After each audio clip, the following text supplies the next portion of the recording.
قتل کرنے والے سب اصحاب تھے، اہل مدینہ تھے۔ اور یہ بھی توجہ دلائیں کہ قرآن مجید میں اگر کسی شہر کے باشندوں کے نفاق کا ذکر ہوا ہے تو وہ سورۃ توبہ میں کھل کر ذکر ہوا ہے کہ اہل مدینہ کے جو ارد گرد ہیں وہ منافق ہیں۔ وَمِمَّنْ حَوْلَكُمْ مِنَ الْأَعْرَابِ مُنَافِقُونَ وَمِنْ أَهْلِ الْمَدِينَةِ مَرَدُوا عَلَى النِّفَاقِ، اور اے میرے حبیب، اور پھر مسلمانوں کو سب کو مخاطب کیا ہے کیونکہ آیا ہے وَمِمَّنْ حَوْلَكُمْ مِنَ الْأَعْرَابِ، کیا ہے مسلمانوں تمہارے ارد گرد جو مدینہ کے ارد گرد بدو ہیں ان میں منافق ہیں، اور اہل مدینہ میں ایسے لوگ ہیں جو نفاق میں شدید ہیں۔ اب آپ کے سامنے ہے تاریخ طبری جلد نمبر 3 اور صفحہ نمبر 59 اور 60، قصاص عثمان کا مطالبہ۔ جب حضرت عائشہ رضی اللہ عنہا مکے سے واپس لوٹی اور صرف پر پہنچی تو وہاں ان کی ملاقات عبد ابن ام کلاب سے ہوئی۔ اس کے باپ کا نام ابو سلمہ تھا لیکن یہ ماں کی جانب منسوب کیا جاتا تھا۔ حضرت عائشہ رضی اللہ عنہا نے اسے دیکھ کر فرمایا تم اس وقت خوب آئے۔ عبد بن ابی سلمہ نے عرض کیا لوگوں نے عثمان رضی اللہ کو قتل کر دیا ہے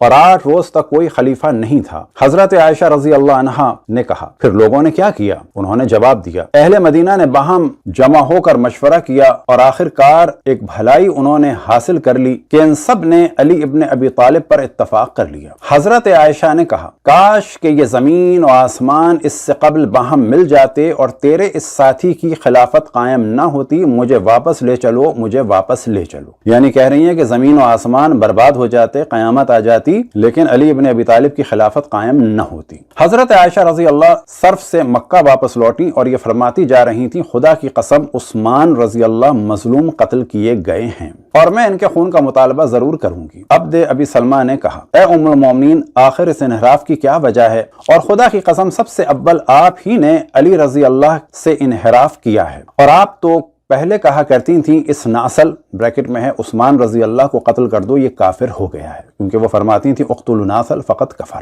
حضرت عائشہ نے کہا ان قاتلین نے اول عثمان سے توبہ کرائی پھر انہیں قتل کر دیا۔ اب یعنی کیسے پتا چلا توبہ کرائی؟ ان کو تو یہ معلوم ہی نہیں تھا کہ وہ قتل ہو گئے، قتل کرائی اور انہیں قتل کر دیا۔ میں نے پہلے قتل کے لیے کہا تھا، یہ اقرار کر رہی ہیں کہ ہاں میں نے کہا تھا کہ جناب عثمان کو قتل کر دو، اب یہ کہہ رہی ہوں اور میرا آخری قول پہلے قول سے بہتر ہے۔ بالکل ویسے جیسے ہمارے سیاستدان کہتے ہیں پہلے جو ہم نے کہا سو کہا، اب جو کہہ رہے ہیں وہ ہماری پالیسی ہے۔ اب انہوں نے کچھ شعر پڑھے، اس کا ترجمہ آپ کے سامنے ہے۔ آپ ہی کی طرف سے اس فساد کی ابتدا ہے اور آپ ہی کی جانب سے یہ تمام تغیرات واقع ہوئے ہیں، آپ ہی کی جانب سے یہ عذاب کی آندھیاں چلی ہیں اور آپ ہی کی جانب سے رحمت کی بارش ہوتی ہے۔ آپ ہی نے لوگوں کو امام کے قتل کا حکم دیا اور آپ ہی نے ان سے کہا کہ وہ کافر ہو گیا ہے، یعنی جناب عثمان۔ ہم نے ان کے قتل میں آپ کی اطاعت کی، اب ان کا قاتل ہمارے سامنے موجود ہے، یعنی یہ کہہ رہے ہیں کہ آپ ہیں ان کی قاتل، اور وہ شخص ہے جس نے قتل کا حکم دیا تھا۔ اب ظاہر ہے جناب عثمان کے قتل کا حکم جناب عائشہ ہی نے دیا تھا۔ نہ تو اس واقعے سے ہم پر چھت گری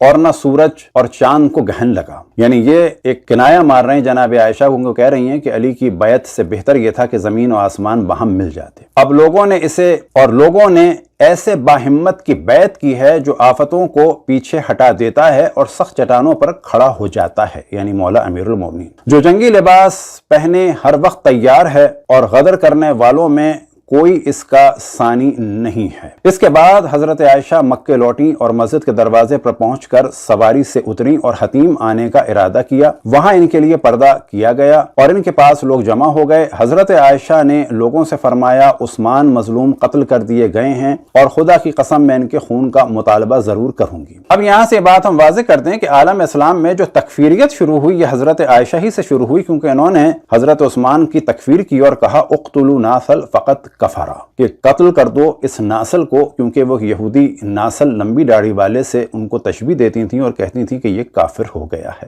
آپ کے سامنے عربی متن ہے تاریخ طبری جلد نمبر 4 اور صفحہ نمبر ہے 459، اور یہاں پر یہی والا موضوع ہے کہ جو آخری 2 لائنیں ہیں اس میں 3 لائنوں میں بیان کر دیں وَلَقَدْ كُنْتِ تَقُولِينِ اُقْتُلُوا نَاسَلْ فَقَدْ كَفَرَا، کہ آپ یعنی آپ جناب عائشہ آپ یہ کہتی تھیں کہ قتل کر دو، یعنی جناب عثمان کے لیے انہیں ناسل کہتی تھیں اور کہتی تھیں کہ یہ کافر ہو گئے ہیں۔ اب جب یہ پتہ چل گیا کہ قتل کا حکم کس نے دیا، قتل کرنے والے کون ہیں، سب کے سب اہل مدینہ تھے، سب کے سب اصحاب تھے، حتیٰ مین قاتلین طلحہ اور زبیر اور اسی طرح سے دیگر لوگ تھے۔ اب یہاں پر ہم توجہ دلائیں کہ ان کی جو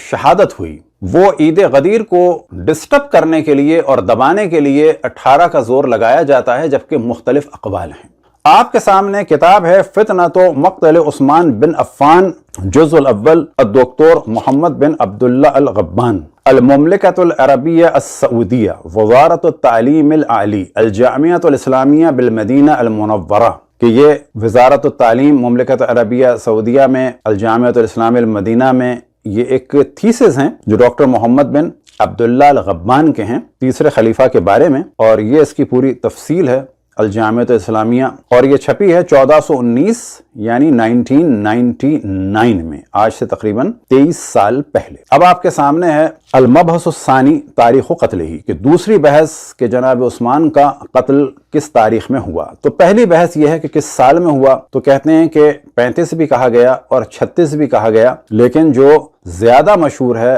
وہ ہے 35 ہجری۔ اب یہاں پر بحث ہے تحدید الیوم من الشہر، یعنی ذی الحجہ کے کس دن میں ان کو قتل کیا گیا۔ قول الاول کہ پہلا قول ہے 8 ذی الحجہ کو، قول الثانی 10 ذی الحجہ کو، قول الثالث اور یہ ہے 12 ذی الحجہ، اور قول الرابع یعنی چوتھا قول ہے 13 ذی الحجہ، قول الخامس یعنی پانچواں قول 14 ذی الحجہ، قول السادس چھٹا قول ہے 17 ذی الحجہ، اور قول السابع یعنی ساتواں قول ہے 18 ذی الحجہ، وقول الثامن اور 8واں قول ہے 28 ذی الحجہ۔ تو ہم یہ دیکھتے ہیں کہ مولا امیر المومنین کے بغض میں 18 والے قول کو کہ جو 7واں قول ہے اس کو زیادہ اہمیت دی جاتی ہے، لیکن مؤلف نے جو ترجیح دی ہے اور اسی کو ترجیح دی ہے مفتی اسحاق صاحب نے، والذی ترجح لدی من ھذا الاقوال قول الثالث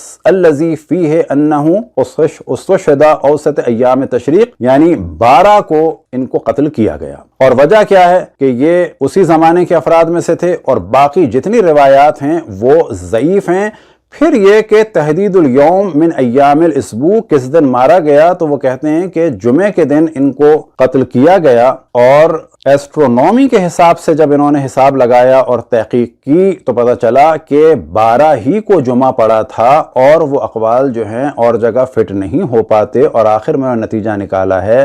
کہ ہمارے نزدیک جو صحیح قول ہے، جو قوی قول ہے، وہ یہ ہے کہ ان کو ان وفاتہ، کہ ان کی وفات ہوئی ہے 12 ذی الحجہ کو۔ اور یہاں سے بتاتے چلیں کہ جو بھی رسول اللہ صلی اللہ علیہ وسلم سے محبت کرتا ہے تو ان کی آل سے تو اسے محبت کرنی ہوگی، ورنہ وہ ہے منافق، اور جو بھی ان کی شہادت یا ولادت یا ان کے ذکر کی مخالفت کرے اور کسی بھی طریقے سے مخالفت کرے تو سمجھ لیں کہ وہ ہے ناصبی۔ بس جناب عثمان کے بارے میں جب 8 قول ہیں تو ایک قول کا کیوں شور مچایا جا رہا ہے کہ جبکہ تحقیق یہی ہے کہ وہ 12 کو ان کی وفات ہوئی۔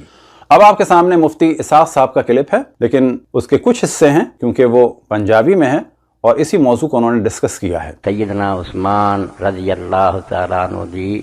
شہادت 12 ذی الحجہ نو ہوئی، 18 ذی الحجہ نو نہیں ہوئی۔ اے فتنہ تو مقتل عثمان ابن عفان رضی اللہ عنہ ورضا تاریخ الدکتور محمد بن عبداللہ الغبان الجزء الاول، اے 2 جلداں چ دکتور جڑے مدینہ منورہ دے انہوں نے، اور خوبی اس کتاب دی یہ انہوں نے روایتاں جڑیاں انہوں نے بحث کی ہے، انہوں نے راوی اگے یہ جو لکھدا بس لکھی جاندے جو بھی لبے، انہوں نے باقاعدہ حدیثی روایتاں، تاریخی روایتاں ساریاں کٹھیاں کر کے میرے نزدیک انہاں قولاں چوں جڑا قول ثابت ہویا تے راجے پکا اور تیسرا قول ہے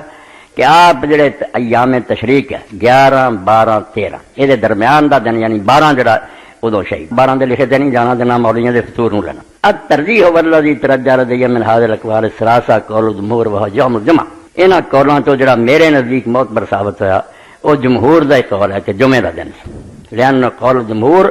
ولم يخالف قولنا قومنا، کیونکہ اکثریت علماء نے کیا اور اس کے خلاف کوئی تو کبھی قول نہیں آیا۔ كما انه يوافق الحساب الفلكية فإنه ينتج أن اليوم الثاني عشر من شهر ذي الحجة من السنة الخامسة والثلاثين يوافق يوم الجمعة، تے جڑا آسمان دے ستاریاں دا سورج چاند دا حساب ہے او دے مطابق یہ نکلدا کہ 12 ذی الحجہ جڑی سی سن 35 ہجری دی جمعے دا دن سی، وهذا يقوي ان وفاته كانت في اليوم الثاني عشر من شهر ذي الحجة۔ لیکن آخر میں ہم توجہ دلائیں کہ سوگ آپ کا شور یہ ہے کہ 3 دن سے زیادہ نہیں ہوتا، تو پھر کسی کو بھی اجازت نہیں ہے جو رسول آل رسول کے سوگ میں یہ زور لگائیں کہ 3 دن سے زیادہ سوگ نہیں ہوتا، ان کو چاہیے کہ وہ علماء فتویٰ دیں کہ جناب عثمان کے سوگ کی بات نہیں ہونی چاہیے۔ دوسری بات یہ ہے کہ جب دن منانا رسول آل رسول کا حرام ہے تو تو پھر یوم صدیق اکبر ہو یا یوم فاروق اعظم ہو یا یوم عثمان ہو، اس کے بارے میں آپ کے علماء کو فتویٰ دینا چاہیے۔ لیکن اگر ان میں سے کوئی بھی چیز رسول آل رسول کے مقابلے میں ہے تو یہ علامت ہے نسب کی، یعنی ناسبی ہونے کی اور نفاق۔ تمام مسلمانان عالم کو پھر ہم مبارکباد پیش کرتے ہیں دین کی تکمیل کی، اور آخر میں توجہ دلائیں پھر کہ دین مکمل ہوا ہے تمام اہل سنت کے حساب سے 18 ذی الحجہ کو، اور یہ خود ایک بہت بڑا دن ہے اور بہت بڑی عید ہے۔ اس سلسلے میں انشاءاللہ اور ہم ڈسکشن کریں گے۔ وصلی اللہ علی محمد و آلہ الطاہرین۔